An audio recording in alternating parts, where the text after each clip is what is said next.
غداری مت کریں جن شہیدوں نے اس زمین کے لیے، اس پاکستان کے خطے کے لیے، اس کلمہ طیبہ کے لیے ہجرت ثانی کی تھی۔ یہاں سے ہم نے جہاد ثانی کرنا ہے، ہندوستان کو مسلمان کرنا ہے۔ حضور کے وعدے تغز الہند کو تکمیل تک پہنچانے کے لیے امت مسلمہ سے میری اپیل ہے، مذہبی حلقے سے میری اپیل ہے، آئیے سب آگے اکٹھا ہو، حضرت امام مہدی علیہ السلام کے لشکر کے سپاہی بنے اور ہم اعتدال قائم کریں۔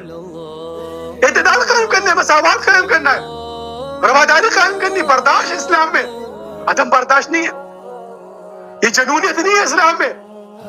یہ جس طریقے سے جنونیت معاشرے کے اندر ہوا دی جا رہی ہے، وہ انسٹیٹیوٹ والے بیٹھے ہوئے ایسے لوگوں کو جو ہے نا ان کے یہاں پر دلال بیٹھے ہوئے ایسے لوگوں کو جو ہے نا وہ جو ہے نا اٹھا لیتے ہیں، اس کو پروموٹ کرتے ہیں۔